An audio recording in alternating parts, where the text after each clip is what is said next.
Le vacarme strident des sirènes d'ambulance fendait l'atmosphère étouffante d'un après-midi marseillais. L'hôpital, déjà en pleine effervescence, sombra dans une agitation presque chaotique lorsqu'un véhicule de secours fonça dans la cour principale. À peine le moteur coupé, la portière s'ouvrit brusquement. Un homme en jaillit, tenant dans ses bras une petite fille inerte, au visage si juvénile qu'on lui aurait donné à peine 10 ans. « Sauvez-la, je vous en supplie !» cria-t-il d'une voix tremblante, le regard paniqué. Sans perdre une seconde, une équipe de médecins et d'infirmiers accourut. Ils installèrent l'enfant sur une civière, la poussèrent vers les urgences en courant, pendant que l'homme tentait de les suivre. Mais une infirmière, professionnelle et ferme, lui barra le passage. « Monsieur, vous ne pouvez pas entrer. Veuillez attendre ici et nous dire ce qu'il s'est passé. » L'homme, essoufflé, le visage ruisselant de sueur, hocha la tête. Il bredouilla. « Je m'appelle Thomas. Elle est en train d'accoucher. » Un silence tendu s'abattit sur le couloir. Les regards échangés entre les soignants se chargèrent de soupçons à peine voilés. Un jeune médecin s'approcha, le visage fermé. « Monsieur Thomas, je suis le docteur Martin. Vous avez bien dit que cet enfant est en travail ?» Thomas avala difficilement sa salive, conscient de la tempête qu'il venait de déclencher. « Elle a 24 ans. Je sais que ça semble insensé, mais c'est la vérité. Elle s'appelle Marie. Elle souffre d'une maladie génétique extrêmement rare. Son corps ne s'est jamais développé comme il aurait dû. À l'extérieur, elle paraît être une enfant. Mais à l'intérieur, c'est une adulte. » Le médecin fronça les sourcils. « Elle ne semble pas avoir plus de 10 ans. »« Je sais. »« C'est difficile à croire, » répondit Thomas, la voix brisée. « Mais c'est pourtant réel. Nous allons devoir vérifier ça. Et je dois vous signaler à la police. Vous comprenez, n'est-ce pas ?» Thomas acquiesça sans protester. Il savait ce que tout le monde pensait. Il savait le regard qu'on posait déjà sur lui, celui qu'on réserve aux monstres. Mais il n'avait plus le luxe de se défendre. Ce qui comptait, à cet instant, c'était Marie et l'enfant qu'elle portait. Pendant que l'équipe médicale se battait pour stabiliser Marie, une confusion sourde s'installait au sein du personnel. Ce qu'il découvrait confirmait, contre toute attente, les dires de Thomas, le corps de cette jeune fille était bel et bien en travail. La docteure Hélène, chef du service obstétrique, fut appelée d'urgence. Elle examina la patiente, visiblement ébranlée. « C'est stupéfiant, » murmura-t-elle. Son corps extérieur est celui d'une enfant. Mais ses organes reproducteurs sont parfaitement développés. C'est comme si deux âges vivaient dans le même être. Dans la salle d'attente, Thomas faisait face à l'opprobre collectif. Les regards étaient lourds, les chuchotements cinglants.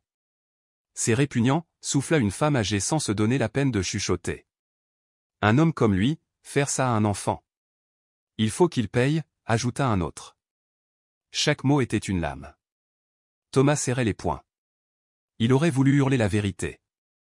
Il aurait voulu leur dire qu'il aimait Marie, qu'il ne lui ferait jamais de mal. Mais à quoi bon? Il savait que plus il parlait, plus il s'enfonçait. Alors il pria. Pour Marie. Pour le bébé. Pour que la vérité puisse un jour émerger du chaos. 2 heures passèrent, lourdes d'angoisse. Puis enfin, la porte des urgences s'ouvrit. La docteure Hélène apparut, épuisée mais soulagée. L'opération s'est bien déroulée. Marie et le bébé vont bien. C'est une petite fille. Thomas sentit ses genoux fléchir. Un sanglot lui échappa. Il murmura. « Merci mon Dieu. Est-ce que je peux les voir ?» Quelques instants seulement, répondit la docteure. Mais ensuite, vous devrez répondre à des questions. Beaucoup de questions. Le cœur battant à tout rompre, Thomas pénétra dans la salle de réveil. Marie était là, allongée, plus frêle que jamais. À ses côtés, un petit berceau abritait une minuscule créature endormie, paisible. Il prit doucement la main de Marie. « Je suis là », murmura-t-il. Elle ouvrit lentement les yeux, un faible sourire aux lèvres. « Notre fille. Elle est si belle. »« Tout comme toi », souffla Thomas, submergé par l'émotion. La docteure Hélène se tenait au pied du lit, son regard oscillant entre curiosité médicale et perplexité morale. « J'ai besoin que vous m'expliquiez tout », dit-elle. « Comment cela a-t-il pu arriver ?» Thomas échangea un regard avec Marie. Elle hocha la tête, l'encourageant. Alors il inspira profondément, et raconta. Tout avait commencé 2 ans plus tôt. À cette époque, Thomas enseignait l'anglais dans un centre de langue à Marseille. Il adorait son métier et s'efforçait toujours de proposer des cours vivants, adaptés à chacun de ses élèves. Un jour, une nouvelle élève se présenta, Marie. Dès les premières minutes, elle capta son attention. Elle paraissait avoir une dizaine d'années, tout au plus, mais sa manière de parler, ses réflexions, sa maturité, tout en elle détonnait. Au fil des semaines, elle se révéla d'une intelligence rare, posant des questions philosophiques, discutant avec une profondeur qui surprenait même les enseignants les plus expérimentés. Thomas était fasciné.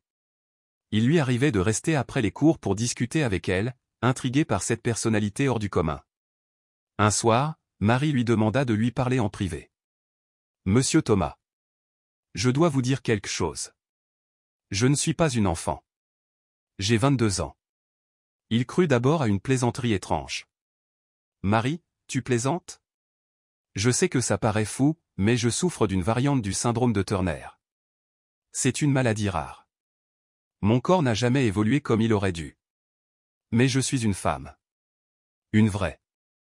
Et j'en ai assez de vivre dans un monde qui me refuse ce droit à cause de mon apparence. » Thomas, bouleversé, lui demanda une preuve. Marie sortit un dossier médical complet. Diagnostic, examen, carte d'identité. Tout y était. Tout confirmait ses paroles. Il se sentit dévasté. Non par le choc, mais par l'idée que Marie avait dû vivre ainsi, enfermée dans un corps qui ne reflétait jamais son esprit ni son âge. « Je suis désolée de vous l'avoir caché, dit-elle. Mais je veux être traitée comme une adulte. Pas comme une erreur de la nature. » Thomas lui prit doucement la main. « Merci de me faire confiance, Marie. À partir de maintenant, je te croirai. Et je te respecterai. » Le lien entre eux changea ce jour-là. Ils commencèrent à se parler autrement, à se découvrir au-delà des cours. Elle lui racontait ses rêves, ses blessures, sa solitude. Lui, ses doutes, ses échecs, son envie d'être utile. Peu à peu, Thomas sentit des sentiments naître. Il lutta contre eux. Il se sentit coupable, perdu, déchiré. Mais il ne pouvait nier ce qu'il ressentait. Pas devant une âme si belle, si vive, si profondément humaine. Marie, elle aussi, sentait naître quelque chose. Un espoir fragile, un amour interdit par les apparences mais pur dans l'intention. Un jour, tout bascula. Marie, tremblante, lui annonça qu'elle était enceinte. Ce fut le choc. La peur. L'angoisse du jugement. Mais aussi la promesse, quoi qu'il arrive, il serait là. Et maintenant, dans cette salle d'hôpital, face à leur fille endormie, Thomas savait que leur histoire, aussi improbable soit-elle, était réelle. Injustement jugée. Mais profondément vraie. La docteure Hélène, encore silencieuse, avait les larmes aux yeux. « Je ne sais pas encore ce que dira la justice, murmura-t-elle. Mais je sais ce que je viens de voir, un amour, d'une vérité rare. » Thomas serra un peu plus la main de Marie. Peu importait le reste du monde. La vérité, enfin, respirait. Ce soir-là, après les derniers cours, alors que l'école s'était vidée de ses élèves et que le silence emplissait les couloirs, Marie resta immobile près de la porte de la salle des professeurs. Elle avait attendu ce moment, le cœur battant, les mains moites. Lorsque les dernières voix s'éteignirent dans l'écho des escaliers, elle s'avança lentement vers Thomas. « Maître Thomas ?» Sa voix tremblait, portée par l'émotion. Le professeur se retourna brusquement, surpris par le ton sérieux qu'il perçut chez elle. Ses yeux croisèrent les siens, et dans ce regard, il eut une détermination mêlée de fragilité. « Marie ? Qu'est-ce qui se passe ?» demanda-t-il, légèrement inquiet. Elle inspira profondément, cherchant un souffle de courage dans le silence qui les enveloppait. « Je crois que je suis amoureuse de vous. » Les mots résonnèrent dans l'air comme un orage inattendu. Thomas resta figé, désemparé, comme si le sol venait de se dérober sous ses pieds. « Marie, tu sais que c'est impossible, » murmura-t-il enfin d'une voix douce, mais ferme. « Je suis ton professeur. Et toi, tu es encore une élève. » Mais Marie secoua la tête, les larmes lui montant déjà aux yeux. « Je sais ce que les autres voient. Je sais que mon apparence trouble, qu'on me regarde encore comme une enfant. Mais je ne suis pas une petite fille, Thomas. Je suis une femme. Une femme avec des sentiments réels, profonds, intenses. Et je t'aime. Ces mots déchirèrent le silence, et Thomas sentit son cœur se serrer. Elle avait raison. Elle n'était pas une enfant. Pas dans sa manière de parler, ni dans la force qu'elle dégageait. Et lui? N'éprouvait-il pas aussi quelque chose? Marie. Dit-il d'une voix émue. Je ne peux pas te mentir. Moi aussi, j'ai des sentiments pour toi. Mais c'est terriblement compliqué. Le monde n'est pas prêt à comprendre. Il y a des barrières, des jugements, des lois. Elle s'approcha, posa sa main sur la sienne, ses yeux brillants de larmes et de feu. Je me fiche de ce que pense la société, Thomas. Je veux être aimé, comme n'importe qui. Je veux qu'on me voie comme une femme capable d'aimer et d'être aimée. Est-ce trop demandé? Thomas plongea son regard dans le sien. Il y vit la douleur, mais aussi la lumière. Une vérité nue et magnifique. Il caressa doucement sa joue. Tu mérites tout l'amour du monde, Marie.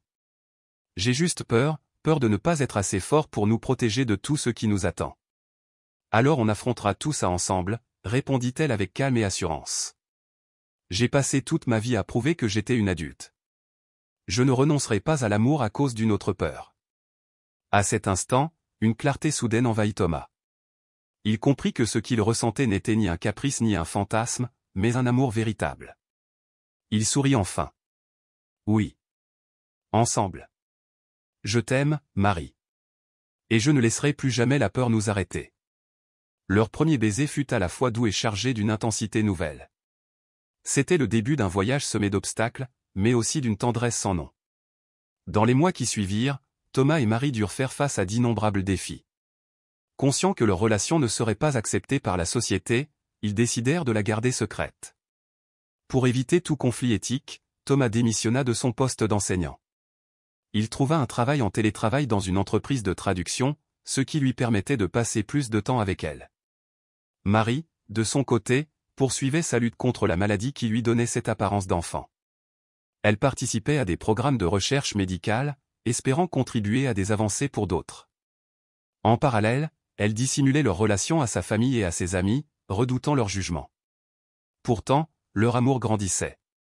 Thomas apprit à voir bien au-delà du corps fragile de Marie, il voyait son intelligence, sa sensualité, son humour, sa résilience. Marie, elle, se sentait pour la première fois dans sa vie pleinement femme, désirée, respectée, chérie. Un an passa, et ils prirent la décision d'emménager ensemble dans un petit appartement en périphérie de Marseille. Ce fut une période heureuse, simple et lumineuse. Ils cuisinaient, riaient, regardaient des films et rêvaient, parfois en chuchotant, d'un avenir où ils pourraient aimer librement. Mais le destin leur réservait une nouvelle épreuve. Un matin, Marie se réveilla prise de nausées violentes. Elle pensa d'abord à une intoxication alimentaire, mais les symptômes persistèrent. Un soir, la voix tremblante, elle dit à Thomas. Je crois que je suis enceinte. Un silence étourdissant suivit. Thomas, stupéfait, sentit le sol vaciller sous ses pieds. Ils avaient toujours été prudents. Un enfant, c'était le bouleversement absolu. Tu en es sûr, demanda-t-il, la gorge nouée. Marie sortit un test de grossesse. Il y a 2 lignes. Il la serra dans ses bras, la sentant trembler. C'est d'accord, mon amour. On va traverser ça ensemble. Mais dans leur regard partagé, une même peur. Comment expliquer cette grossesse? Comment le corps fragile de Marie allait-il supporter cela? Ils prirent rendez-vous avec la docteure Hélène, une obstétricienne que Marie avait rencontrée durant ses traitements. En apprenant la nouvelle, Hélène resta un instant sans voix. Puis, professionnelle, elle reprit son calme. Ce sera une grossesse à très haut risque, déclara-t-elle. Nous devrons surveiller chaque étape avec la plus grande attention. Marie acquiesça, le regard déterminé. Je ferai tout pour protéger ce bébé. Thomas lui serra la main, ému et fier. Les mois suivants furent éprouvants. Marie quitta son emploi. Thomas accepta des heures supplémentaires. Ils ne parlèrent de la grossesse qu'à un cercle restreint de proches de confiance. À 7 mois, les complications s'aggravèrent. Marie dut être hospitalisée en urgence, placée sous surveillance constante. Thomas vivait presque à l'hôpital, ne rentrant chez eux que pour se changer. Puis, un matin, tout bascula. Marie entra en travail prématurément. Thomas, affolé, l'emmena d'urgence à l'hôpital Tudu. Ce fut le début d'un tumulte de soins, de cris, d'angoisse, jusqu'à ce qu'enfin, le bébé naisse. Lorsque Thomas eut raconté toute l'histoire à la docteure Hélène dans la salle d'attente, un silence pesant tomba sur la pièce. Elle les observa longuement, puis dit avec une voix douce mais ferme. « Je vais tout expliquer à la police. Vous n'avez rien fait de mal. » Un soupir de soulagement s'échappa des lèvres de Thomas et Marie. Ils se regardèrent, un sourire mêlé de larmes au coin des yeux. « Et le bébé ?» demanda doucement Hélène. « Elle est en parfaite santé. Vous avez choisi un nom ?» Marie se tourna vers Thomas, puis vers la docteure. « Oui. Elle s'appellera Flora. Parce qu'elle est notre fleur, notre espoir d'un avenir meilleur. » Hélène sourit tendrement. « C'est un nom magnifique. » Peu à peu, l'histoire de Thomas, Marie et Flora s'ébruita. Les premières réactions furent dures, teintées de scepticisme et de jugement. Mais à mesure que le public découvrait la réalité de la maladie rare de Marie, et la profondeur de leur amour, les attitudes commencèrent à changer. Des médecins, des psychologues, des défenseurs des droits humains prirent la parole pour défendre leur cause. Sur les réseaux sociaux, dans les talk-shows, leur histoire devint emblème d'un débat plus large, celui du droit à l'amour, à la maternité, à la reconnaissance pour les personnes différentes. Thomas et Marie acceptèrent de témoigner publiquement. Lors d'une émission très suivie, Marie prit la parole. « Je veux juste vivre et aimer comme une personne normale. Oui, mon apparence est inhabituelle. Mais j'ai un cœur, une âme, des rêves. » Les larmes coulaient sur ses joues. Thomas lui prit la main, la voix pleine d'émotion. « L'amour ne dépend pas de l'apparence. Il naît de l'âme. Et Marie est la plus belle âme que j'ai jamais connue. » Marie était la personne la plus courageuse et la plus merveilleuse que Thomas ait jamais rencontrée. Et il en était fier, profondément fier de marcher à ses côtés. Leur histoire d'amour, sincère et bouleversante, avait ému des milliers de personnes à travers le pays. Peu à peu, les mentalités changèrent. Là où il y avait auparavant des jugements silencieux, il y eut désormais des gestes de soutien, des regards compatissants, des mots d'admiration. Thomas et Marie reçurent des milliers de messages de personnes atteintes de maladies rares, des témoignages d'espoir, de reconnaissance, de solidarité. Mais malgré cette vague de bienveillance, leur quotidien restait semé d'épreuves. Marie, atteinte d'une maladie génétique rare qui la faisait paraître enfantine malgré ses 26 ans, continuait de faire face aux regards insistants, aux jugements hâtifs. Chaque sortie devenait une épreuve. Un jour, alors qu'elles promenaient leur petite fille Flora dans un parc, un groupe d'adolescents se mit à la pointeur du doigt, à rire d'elle, à chuchoter cruellement. Marie sentit la colère monter, une brûlure d'humiliation dans la gorge. Elle serra les dents, lutta contre les larmes. « Maman, pourquoi tu pleures ?» demanda Flora, ses grands yeux pleins d'inquiétude. Marie s'agenouilla, essuya ses joues d'un revers de main et força un sourire. « Je vais bien, mon amour. Parfois, les gens ne comprennent pas ce qui est différent. Mais ça ne veut pas dire que c'est mal. Et ça ne me rend pas faible. » À ce moment-là, Thomas revint, une bouteille d'eau à la main. Il comprit aussitôt ce qui s'était passé. Sans un mot, il la prit dans ses bras, la berça doucement. « Tu es la personne la plus forte que je connaisse, » murmura-t-il. « Ne laisse jamais l'ignorance te blesser. » Marie acquiesça. Elle puisa dans son regard le courage de continuer. Elle se tourna vers Flora et vit dans les yeux de sa fille cet amour inconditionnel, cette pureté sans jugement. Elle savait alors qu'elle devait tenir bon. Pour elle. Pour Flora. Les mois passaient.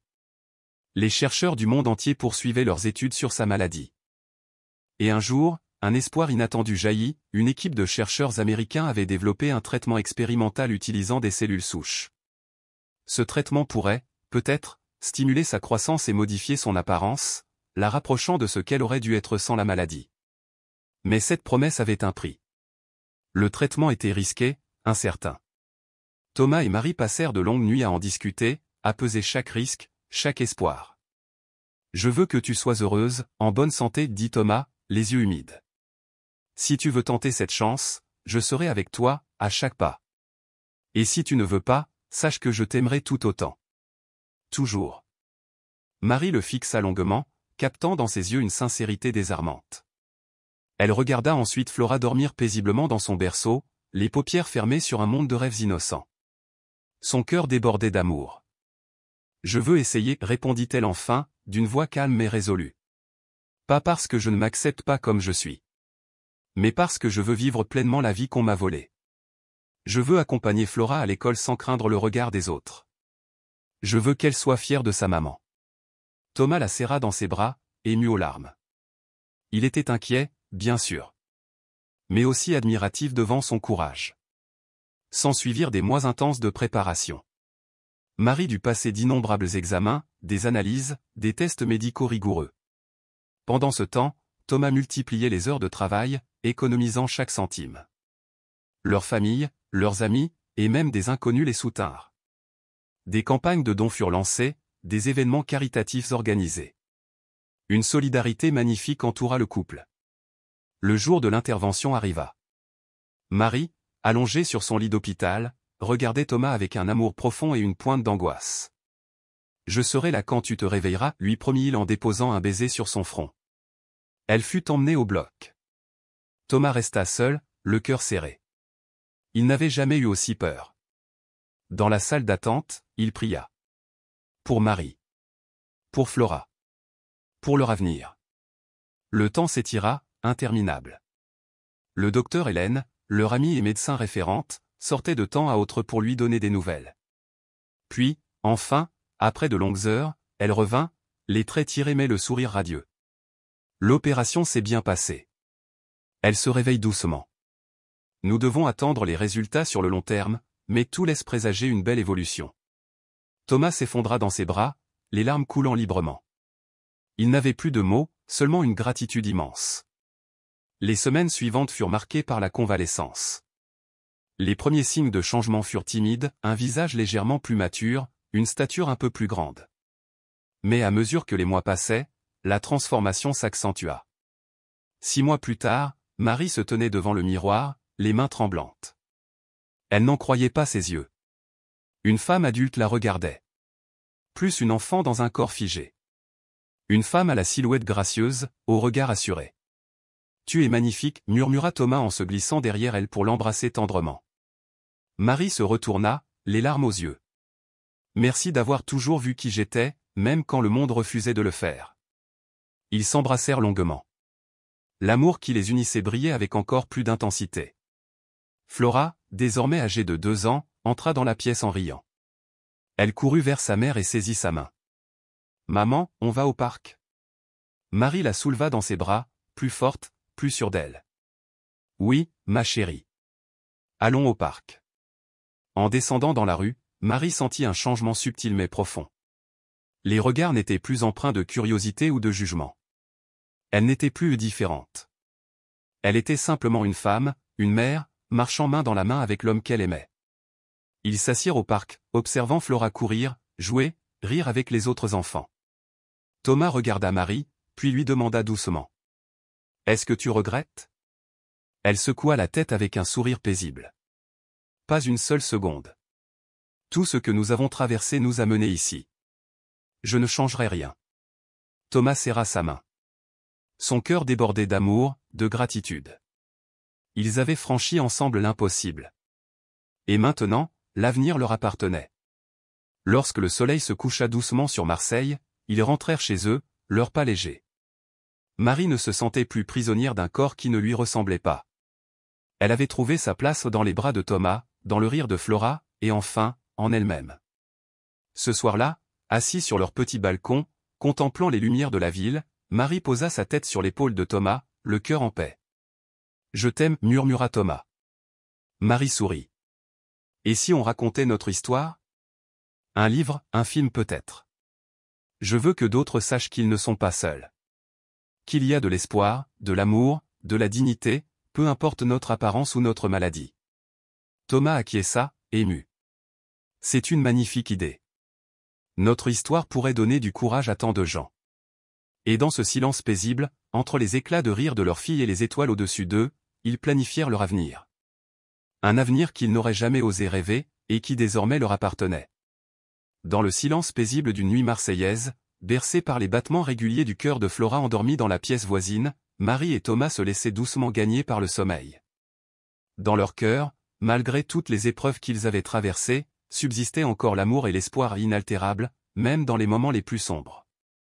Ils s'endormirent l'un contre l'autre, convaincus que, peu importe les tempêtes du lendemain, ils les affronteraient ensemble, unis, solides, et pleins d'espérance. Les années suivantes furent marquées par le désir de partager leur incroyable parcours. Ensemble, ils créèrent un blog, où, sans phare, ils racontaient leur histoire, celle de deux êtres que la vie avait brisés, puis réunis dans une lumière inattendue.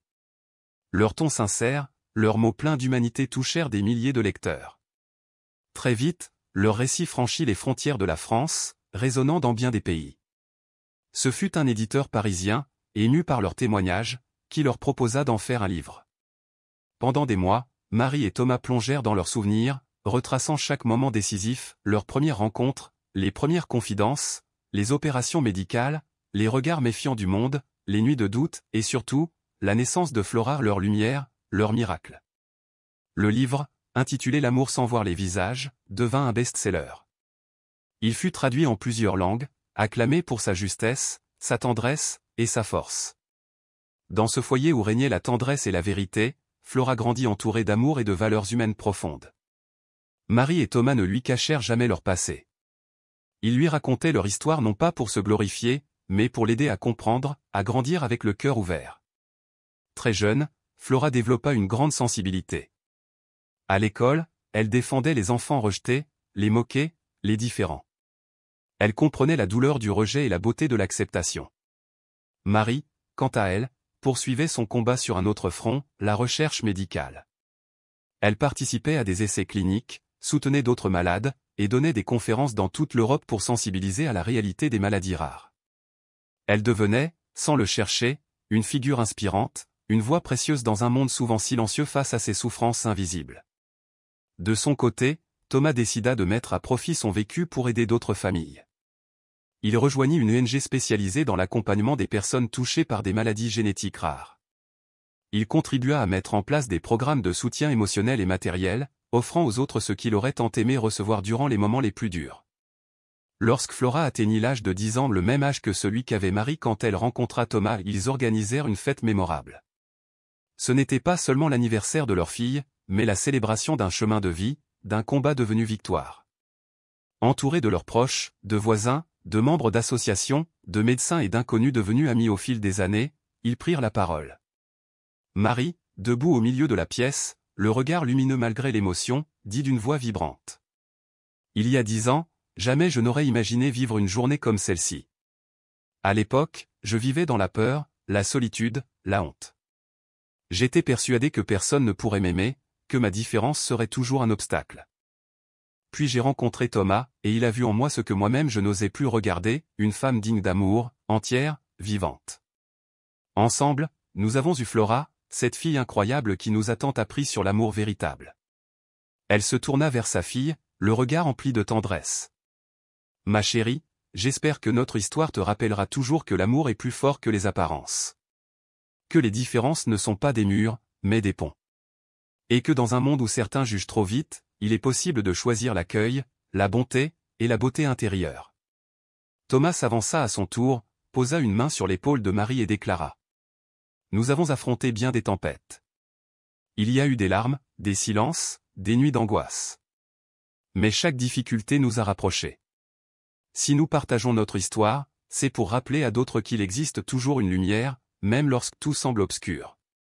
Flora, les yeux brillants de larmes et de joie, courut vers ses parents et les enlaça avec force. La pièce résonna alors de longs applaudissements. Certains pleuraient, d'autres souriaient en silence. L'émotion était palpable, pure, réelle. Le soir venu, la fête achevée, la petite famille se retrouva sur le balcon, contemplant les lumières scintillantes de Marseille. La brise légère caressait leurs visages. Marie, tenant la main de Thomas, murmura avec reconnaissance. « Regarde tout ce chemin parcouru. » Thomas acquiesça avec un sourire paisible. « Et tout ce qu'il nous reste à vivre. » Flora, nichée entre eux, leva les yeux et dit doucement. « Je vous aime, maman. Je vous aime, papa. » Ils s'embrassèrent tous les trois, enveloppés par une chaleur silencieuse, celle de l'amour vrai et inébranlable, humble, indestructible. Ils savaient, au plus profond d'eux-mêmes, que quoi qu'il advienne, ils resteraient ensemble. ils auraient toujours l'amour. Toujours l'espoir. Et toujours la force de faire face, unis. Car l'histoire de Marie et Thomas ne se limite pas à une romance. C'est un témoignage vibrant de ce que l'humanité a de plus précieux, la capacité de guérir, d'aimer malgré les obstacles, et de se relever face à l'injustice et au rejet. Leur vie est une ode à la résilience, au courage d'être soi, et à la certitude que chaque être humain mérite d'être vu, aimé, et respecté. Leur histoire nous rappelle que les véritables héros ne portent pas de cape. Ils avancent avec des cicatrices, une main tendue, et un cœur ouvert. Et parfois, dans les instants les plus simples d'un regard, une étreinte, une parole douce, ils transforment le monde. Alors que les étoiles apparaissaient dans le ciel au-dessus de la ville, leur silhouette sur le balcon ressemblait à une scène de film. Non pas une fiction embellie, mais une réalité précieuse, construite avec patience, douleur, tendresse et foi. Une famille, contre toute attente, avait trouvé le bonheur. Et c'est peut-être là, dans ce mélange de fragilité et de force, que réside le miracle de l'amour véritable.